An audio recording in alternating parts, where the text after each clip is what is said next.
A very good afternoon to you, dear viewer. My name is Patricia Lokoma Mpangun. This is your lunchtime news. Straight away into the bulletin. President Yoweri Museveni has praised Honorable Michael Tusime and Honorable Boni Kashaija for choosing not to contest as independents, saying their decision will prevent division among the people. In a message posted on his official X account, the president said that the two legislators had shared their grievances with him, including some that he described as from a criminal angle. Let's hear more in this report. And my daughter Kashaija for patriotically agreeing not to come as independents, although they told me their grievances, which I'm going to check, even from a criminal angle, because what some of them are saying are like criminal mistakes. But for the elections, they have agreed not to come as independents in order not to divide our people, and I'm very happy with them. And I have deployed Kashaija here to do the work of PDM, to replace Karisa, who was there, and I will also see how to deploy SIN so that we unite our people in Gambara area. I want to thank His Excellency the President for, first of all, giving us an opportunity to share with him issues related to Mbarara and the country at large. I also want to thank His Excellency the Ambassador Adonia Yoweri for making time to help us come for this meeting. We have agreed in principle for the good of the party, for the good of our nation, to work together to support NRM and to use every available opportunity to educate our people to be out of poverty. A very good lecture that we have heard from His Excellency, so that we live in unity and we protect the gains that NRM has made and we consolidate the achievements made so far.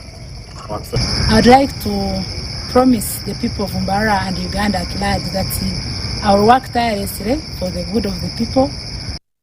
I will work tirelessly to promote NRM.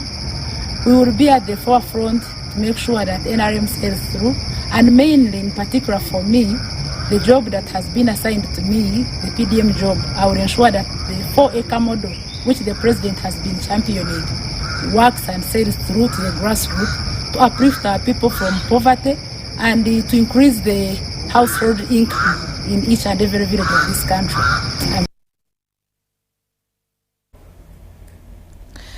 Now, the third Deputy Prime Minister, Lukia Nakadama, has commended the Chinese government in their involvement and push towards the growth of Uganda's economic development, citing the importance of collective trade.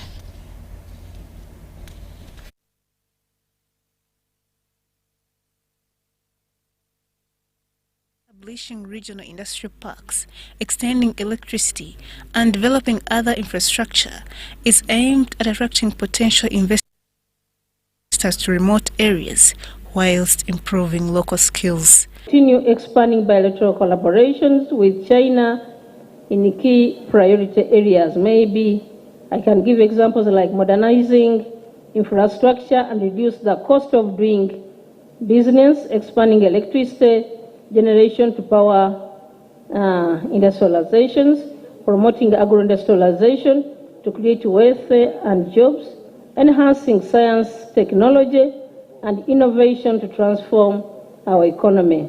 Zhang Lipong cited an increase in the exportation of coffee up to 150%, an increase of trade value of $1.48 billion in the last years, and major infrastructure developments. Among them, coffee imports from Uganda to China increased by 150%, and sesame imports increased by 132%.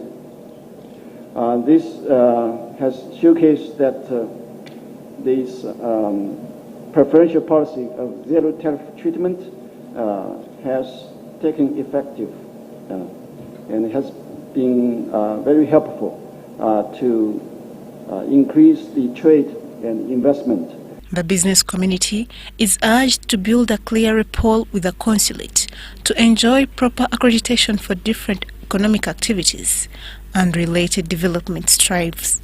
98% of Uganda's exports now enjoy tariff and quota-free access to the Chinese market. When we go to education and human capacity development, thousands of Ugandan students have benefited from Chinese government scholarships and training programs. The young professionals are returning home with skills in medicine, engineering, technology, and other vital fields. Nakadama appealed to Chinese investors to focus on linking Uganda to other formidable investors to support capital inflow. Nakadama wants these investors to support domestic industries with finance assistance towards value addition. And the Global Civilization Initiative aims to address the issue of how to live peacefully among the different civilizations. We advocate for mutual respect, mutual learning, and common development through mutual learnings from each other's civilizations. These engagements are expected to improve significant inflow of investors and improvement of direct foreign investment with proportionate technologies to impact the country's economy and livelihood.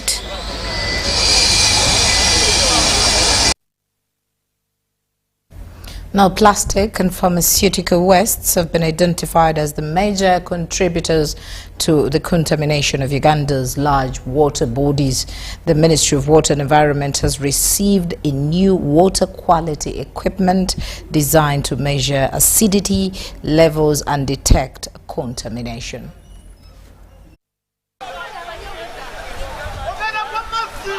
The ministry has expressed concern over the ongoing improper disposal of plastic waste by local communities, noting that it significantly contributes to water pollution.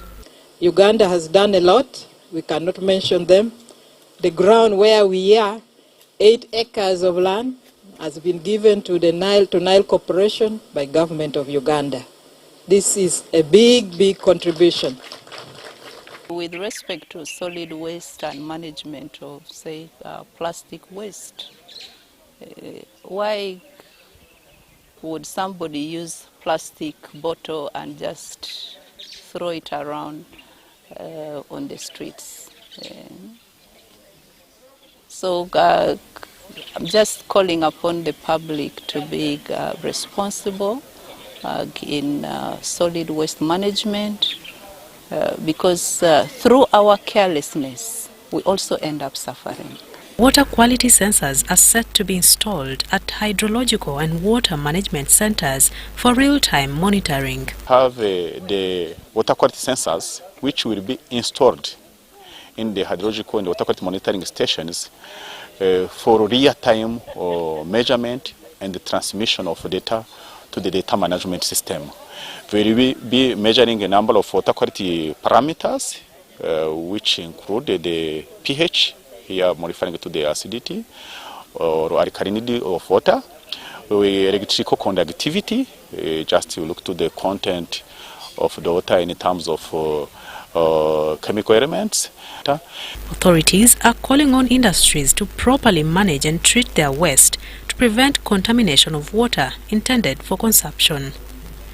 also appeal to the industries to be responsible and treat their waste to the required national wastewater discharge standards. Lilian Idrakua added that the Nile Corporation for Climate Resilience, supported financially by the World Bank, will enable the installation of laboratory equipment at the National Water Quality Reference Center alongside the deployment of water quality sensors.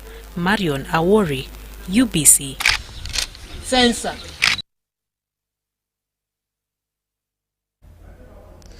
The Ministry of Finance, Planning and Economic Development has launched 5 climate financing instrument strategies and report with an appeal to the private sector and development partners to play a leading role in implementing of the strategies. Honorable Beatrice Sanywa. Landslides, floods, deforestation and unpredictable rainfall patterns are some of the climatic change threats facing Uganda. In order to mitigate the above scenario, the Ministry of Finance, Planning and Economic Development has launched 5 strategic instruments geared at mobilizing resources to fund climate change-related activities. It's my distinct honor to welcome you to this historic occasion where government is unveiling a suite of transformative instruments: the National Climate Finance Strategy, the Country Climate and Development Report, the National Green Taxonomy, the Climate Change Mainstreaming Guidelines for the Financial Sector, and the National Climate Finance Vehicle. National Climate Act, CAP 182 mandates the Minister responsible for finance, in consultation with the Minister responsible for climate change matters, to provide climate change financing, taking into account 1. Viable climate change financing mechanism at national level, and B. International climate change financing mechanism referred to in Article 9 of the Paris Agreement. The Country Climate and Development Report 2025 shows that without doing climate action, Uganda will lose over 70% of the GDP by 2050. We have seen, when we did the modeling under the report, we saw that if we did business as usual, how we are actually developing right now, without doing climate action, we are going to lose by 2050 70% of our GDP. You know what it means with that? It means jobs are going to be lost. It means livelihoods are going to be very hard. New strategies launched under the name From Ambition to Action, financing Uganda's climate commitments, are supported by the European Union, World Bank and several other development partners, who applauded the government of Uganda for taking lead in advocating for climate change.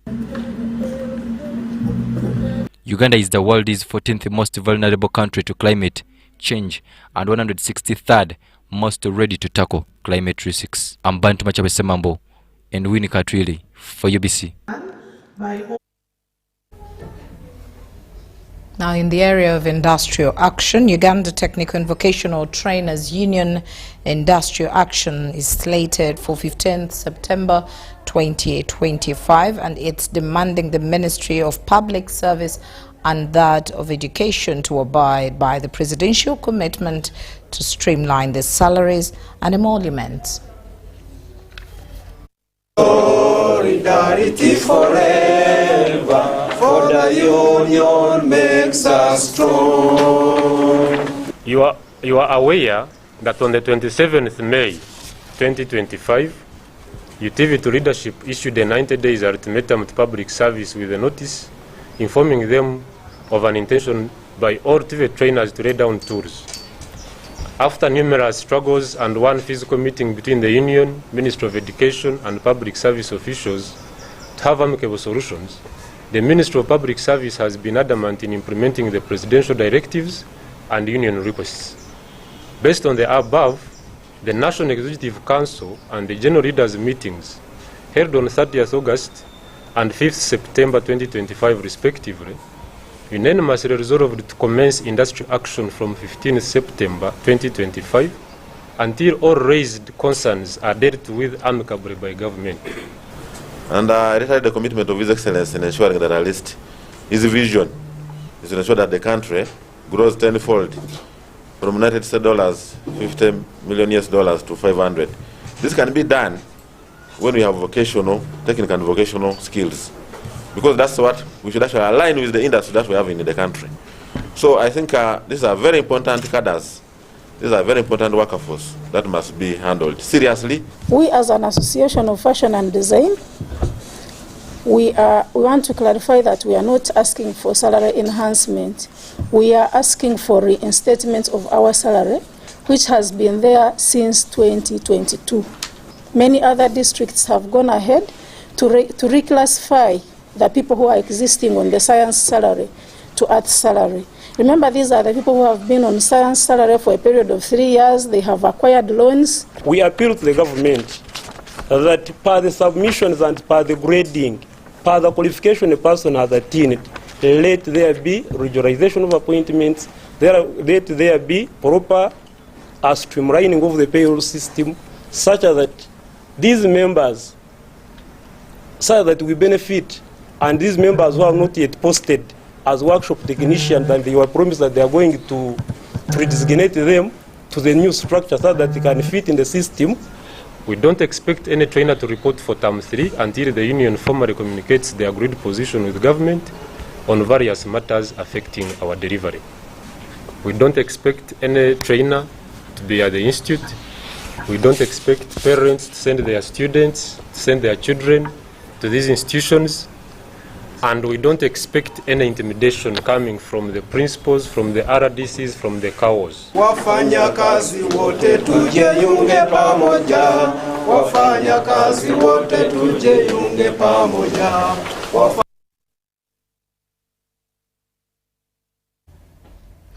Now, in local government, weak oversight at the local government level continues to undermine accountability in the use of public funds.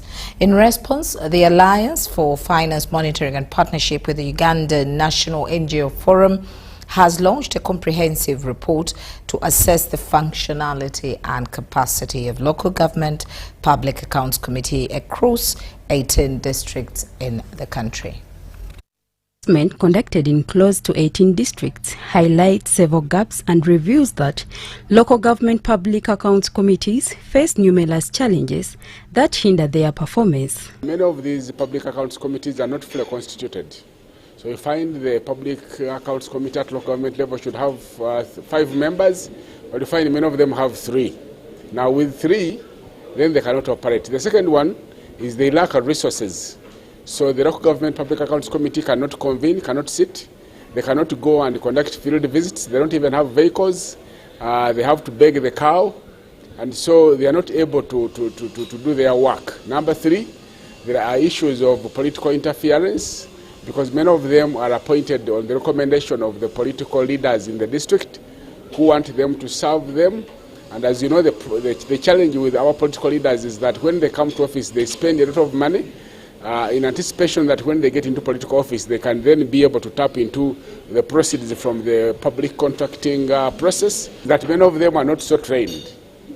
So you find that the member of the Public Accountability Committee is not so exposed to issues of financial management and reporting, and yet they are supposed to be reviewing the reports of the auditor. The minister reaffirmed his commitment to addressing these challenges and ensuring that the communities are empowered to perform their oversight roles effectively. Qualifications of members of accountability committees. Surely somebody at A level, yeah, this is good, but it's not good enough. You're examining a budget, you're examining a financial statement.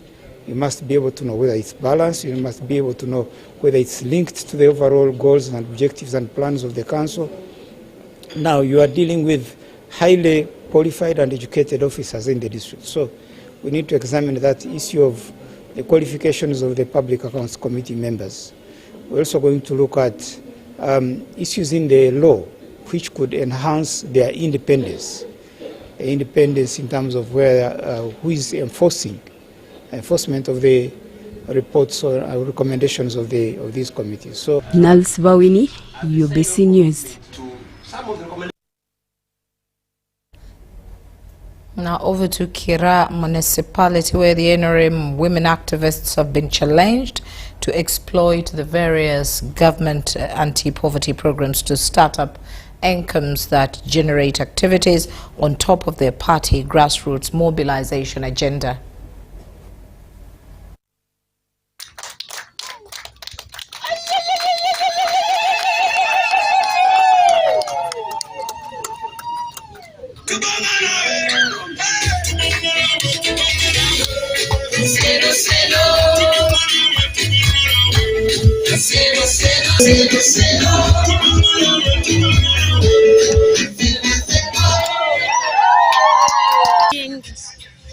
Crafts, whereby we train other fellow women and children, orphans, how to make crafts. But the challenges we have, the money we have in the group, in our treasury bag, is not enough. So if we can get maybe government or any other NGO or any other person who can push us and put for us something, at least we can do better. This group is one of our groups in our mobilization of poverty eradication to make sure that Ugandans, they are fully embracing the third principle of NRM, socio-economic transformation through love and unity. This is one of the messages for His Excellency in one of his booklets, the one of 4 sectors and 7 ways for jobs and wealth creation. So I'm encouraging all Ugandans to understand the meaning of commercial agriculture, the meaning of services, the meaning of small or big industries. Also the times abantu babira bazibu nyo na pastor wakora kino cyakora icyo kubaja mu wavu icyo kutuja mu wavu. I thank Pastor Mbabazi for spearheading this program, and in turn I challenge you to embrace government programs. Zitujenga mu wavu.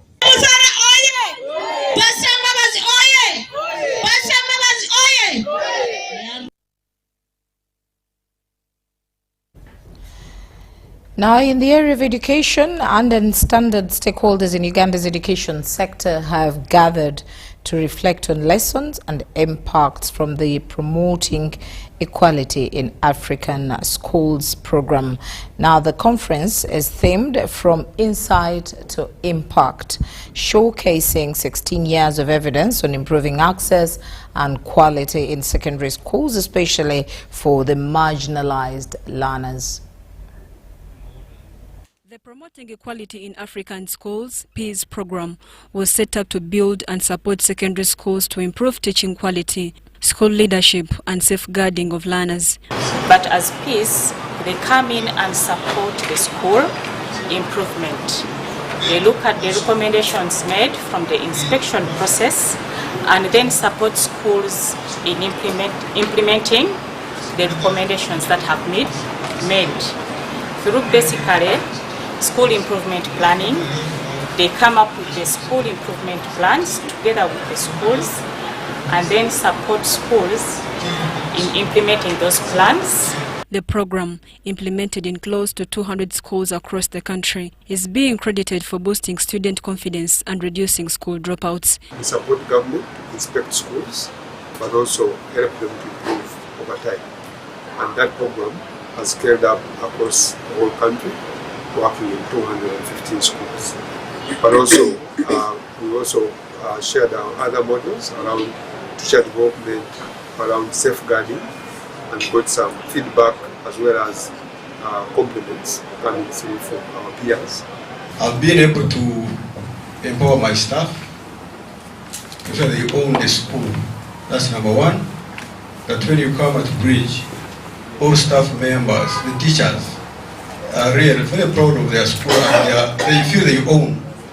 And two, involving them in decision making. Then three, in terms of their capacity building, supporting them to grow. Officials emphasized the need for continuous teacher development, routine inspection, and stronger school leadership to ensure sustainability. Want us to dwell on the practices, on the norms, and the beliefs. It would really be good if our interventions would focus on the ecosystem that surrounds the child. When this child is in school, they are not only there for mathematics, but they are affected by so many other things. They are affected by their relationship with their peers, they are affected by the teacher-pupil relationship, they are affected by the community relationship, they are affected by their own relationship to the school. It should be mandatory for every school to have a strategic plan. You realize that many schools don't have strategic plans, which means they don't know where they are going. And when you don't know where you are going, any route can take you there. So it's a key challenge. So government should ensure, put in place a policy that every school must have a strategic plan. The Ministry of Education and Peace reaffirmed collaboration to strengthen school systems, safeguard learners, and improve learning outcomes nationwide. Mary Namkose, UBC News.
Vandalism is an offense punishable by up to 10 years in jail.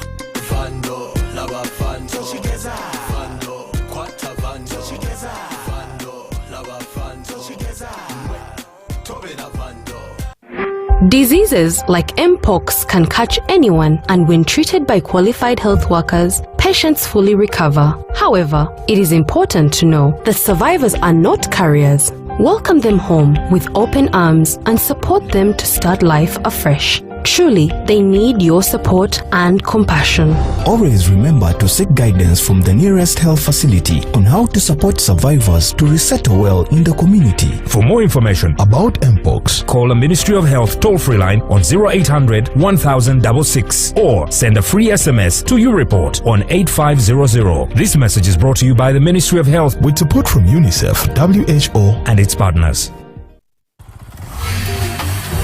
Hello, Kampala, Uganda. In response to the national call of strengthening the traffic security, Good Products Group HGO brand has officially launched the Rider Selection Campaign. Registration is now open.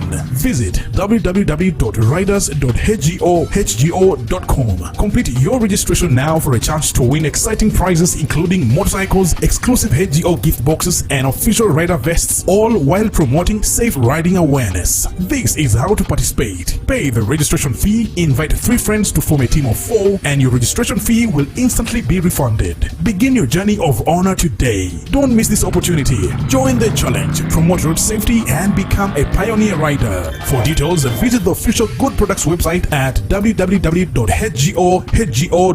or call toll-free 0800-335-555 or visit our offices at Kingdom Kampala 3rd floor to register now and win prizes worth millions. Here's your chance to win school fees for your child for a whole year. Just pay school fees using Momo. Dial *165 *80#. Select option 2 for school pay. Select option 1 to pay school fees. Enter the student number and amount and approve the transaction. You will now enter the draw to win school fees.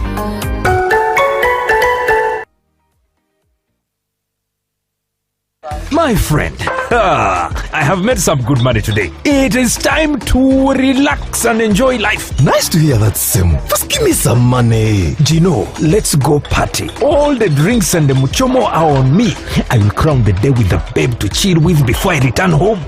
Let's enjoy ourselves. Life is too short. You guy, you mean you want to take nothing home to your family? My friend, indulging in casual sex has become very risky and dangerous these days. There is HIV and what's still Mpox. What are you saying, Gino? I use protection, a condom.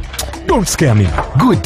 Condoms can protect you from HIV and other STIs, but not Mpox. If that person has the Mpox skin rash, he will also contract the disease Semu. What? Yes, Semu. And from there, you'll spread it to your loved ones, your lovely wife, and your children, who may suffer serious disease and even die. Thanks, Gino. I heard about it earlier, but I just brushed it off as well. So I am cancelling this useless program and going home to my loved ones.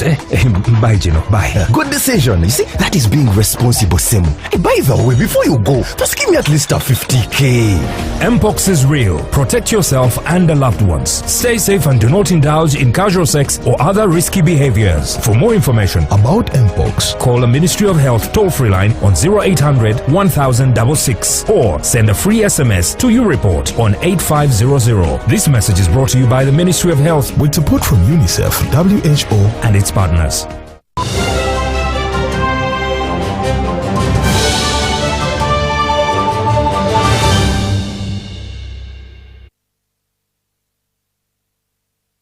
Welcome back from that short break. Now, member states under the Asia-Africa Legal Consult Organization, ALCO, have expressed the need to establish regional arbitration centers regarding to the disputes within the member states in order to avoid a lot of expenses.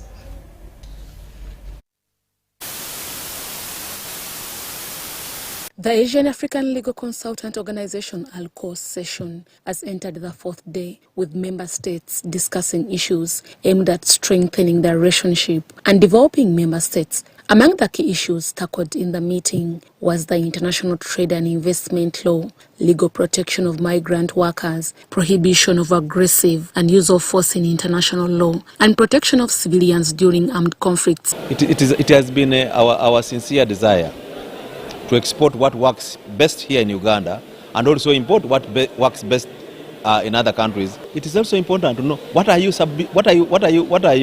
putting out there. South Africa is keen to share its experiences and to learn from other countries through the establishment of an asset recovery forum, its corporate alternative dispute resolution framework, and its work with international partners in tracing and repatriating stolen funds.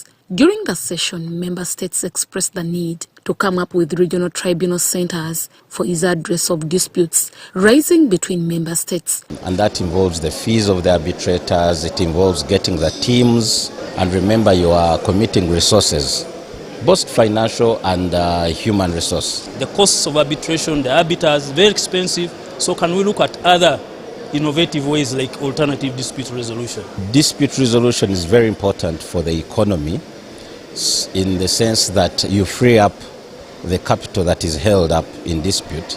In regards to migrant workers, members want the existing laws to be reinforced, though there are some challenges needed to be addressed within respective member states. And clearly this organization brings us together, and everybody is very willing to ensure that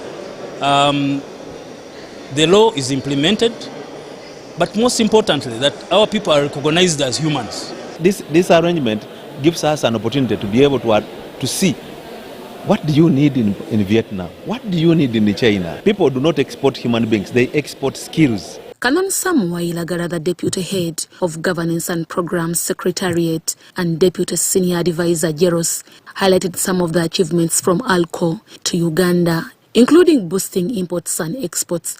ALCO has given us an opportunity to interface with other players, those who import from us, those whom we import from, and whatever we do has a bearing, even on the local people. Member states called for collective efforts in strengthening trade. We encourage ALCO to study the AFCFTA's innovative approach to investment, competition policy, and intellectual property rights. Thailand firmly believes that rule in this area must reflect our priorities and remain free from politicization and distortion. All these laws in terms of trade law, investment law exist. The main focus of ALCO is how can we, between our states within the organization, ensure that implementation of those laws is favoring both us as Africans, but also the Asian community. So these are some of the aspects that as Uganda we would like to see reformed at the international scene to make sure that arbitration is affordable, and also in terms of time, the time frame taken. Deborah Namamonde, Viola Nansuga. And then lastly, the State Minister for Youth, Honorable Balam Barugahara, has concluded his Wake Up Youth Tour in Fort Portal City, where he met young people, city leaders, and the King of Toro as part of the 30th Mpango festivities. The issues of corruption, bribery, mismanagement is undermining, and very soon will kill this good program. In fact, if you are here and you want to find out the message in the PDF, make Kiguma Ward a case study. Out of the 100 beneficiaries, in the third quarter, around 50 beneficiaries are not known in that area. There is a parish where the responsible officers picked youth from different areas of Fort Portal City and even outside Fort Portal City, and they included them in the list. Those people got money and are not traceable up to now. That case, as I speak, is in court. Issues of corruption in the PDM must stop. The law is clear. And Town Clerk, I want you to confirm that if the cow of Kawaroli is here as well, PDM 31% is for the youth in every parish. So if it is 30 billion sent to a district or to the city, 3 billion is for the youth. 3 billion can cater for 3,000 youth every year. So by the end of 5 years, we shall have 15,000 beneficiaries. And when you make 2 years, you start paying back. So that money will remain in the parish. Every parish will remain with 100 million sent. The 100 million they sent at the beginning, and the 100 which is coming shortly, to make it 400 million so far. That money remains in the parish. And we used to call it Renzoni, but now we have Abakonjo, Abasaidi Ankuli Kasese, Ejo Bajireko, Ejo Kunumtoro, Bateremo, Bachenjojo, Obaka Barole, era benefiting a district business that all. It is very expensive. They cannot afford rent and they have nowhere to work from. This is a request to our president that his students from the industrial hubs, they're requesting for the help because they don't have the startup kits.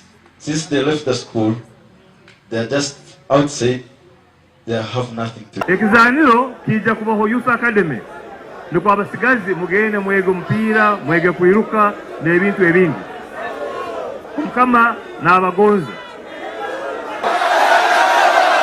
Yes, mkiwasaidia kutamba. Yes, working hard.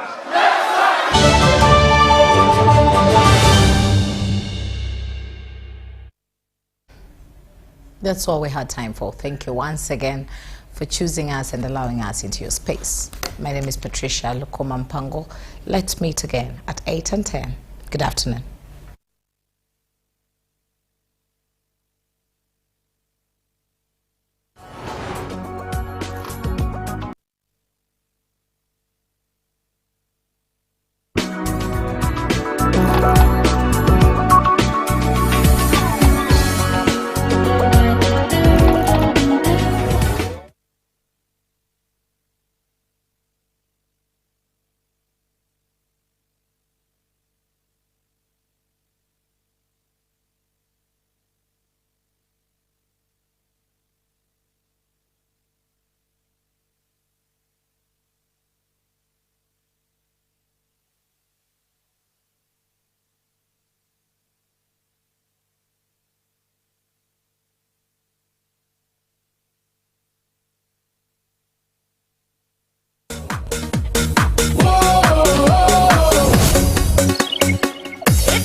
another game later where I think it was South Africa, where God had to come from heaven and rescue directly. Because when I watched initially, you were like, I think you had scored first. I think Uganda had scored first or something like that against South Africa. Then, of course, me, I don't have time to watch the whole thing. I went to do something else. When I came back, they said, what has happened? No, you had considered a goal, I think. Then when I was watching, your defense was nowhere to be seen. Then the goalkeeper, do you remember that goalkeeper when he ran?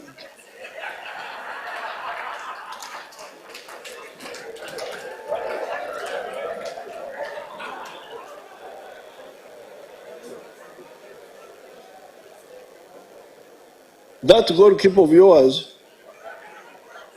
had to go from his area.